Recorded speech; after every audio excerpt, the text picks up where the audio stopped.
As soon as you get information that is new, it should afford you to shift. That's how it's supposed to. You don't walk in, just bullheaded. I'm going to do it this way. Because in the military, you do that, people die. So you're always open to information. There is a term, there's a phrase in Hawaiian regarding our history or future. When you say future and you define it in Hawaiian, it means it's va mahope. Va o manawa is time, mahope is directional, backwards. Okay? So when you say future, people look to the past. When you look to the past, you have mo'olelo. Mo'olelo is a series or sequence of stories. Yeah? Olelo, mo is a sequence, not just the gecko, but mo is a sequence. Okay? So through that understanding of that history, then you have what is called ike. Through that understanding, you can see future now. You can have foresight. It's natural. It's a natural consequence. It's like having theory. When you have the appropriate theory to explain something, you can start to predict what's going to happen next. So what is your next step? Well, the first thing here is to expose and educate. That's crucial. But it has to be education in a very responsible way, because this information has profound legal, political, and economic impact. Profound. And that's why it's being taken head on at the University of Hawaii. Because you can say, this is not this is what it's supposed to be. But the entire belief system of someone, their economy, their livelihood is based upon an illusion. How do you then transition that into something real?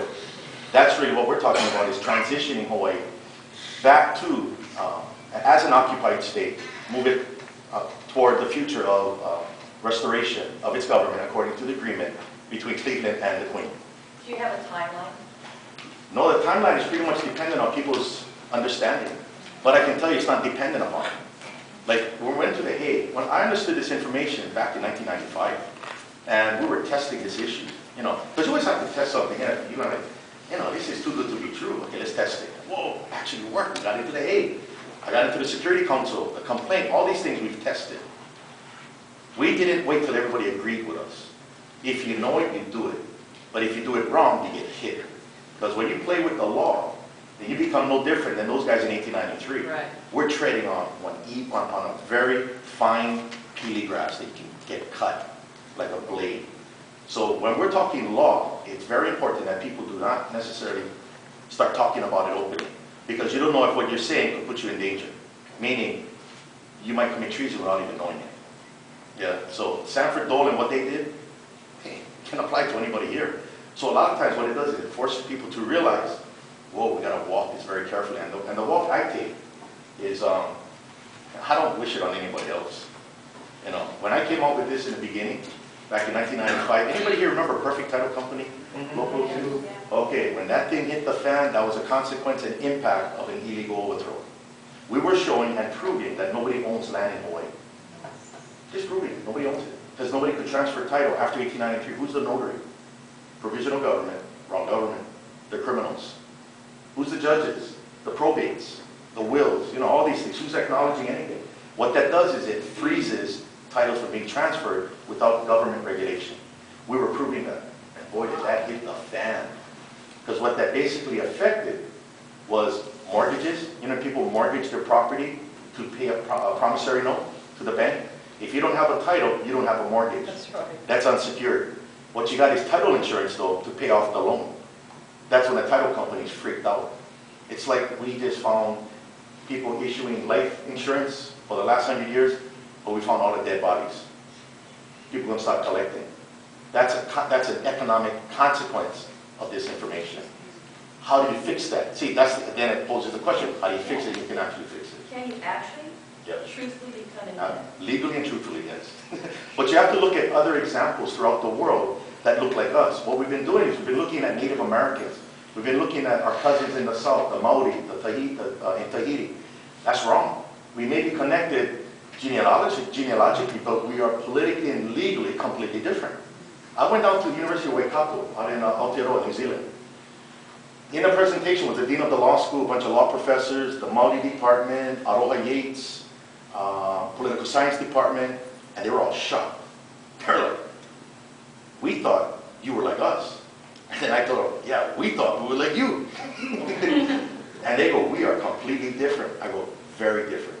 So as we have different political histories and legal histories, we definitely will have different political legal outcomes. we're still culturally related, but it has nothing to do legally and politically. That's the difference. So political science has not been used to actually address this. What always happens is our history has been portrayed as if it's us against them. You know, it's us against the haole, the foreigner, the missionary. It's always the other. That's not the issue. This is an issue of country and law, no different than any other country. And what the Queen and what Hawaii National did in the past and what you folks have experienced in this reenactment, these are the actual words. They understood that. But they had no power to change the course of history of military occupation. They couldn't. And then once you find out that, I can say with certainty that anybody born in Hawaii post 1900 didn't know this information. It was intentionally not told. It was because of survival. It's called play the game, survival. Now we're revisiting back and we're going like Thomas Clark, 1900. My God, they knew it.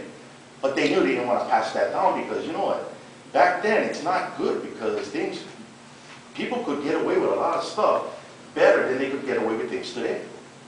The world was not so small back then in Hawaii. You might find yourself in a cane field. Yeah? My tutor told me one time, she says, when everything was hitting the fan with me, she says, Keanu, you know what your problem is? Here's my tutor. She goes, what? You know too much. She said, when I grew up, the least you know, the better you are. Now, that was a window of a time when she was born in 1910 and lived up to that point. Yeah, actually, the United States put out the anti-sedition laws about 1900 or so, and that's part of the reason why the Kaleimaileali'i merged with the Democratic Party. Right. There's anti-sedition, American anti-sedition laws. Right.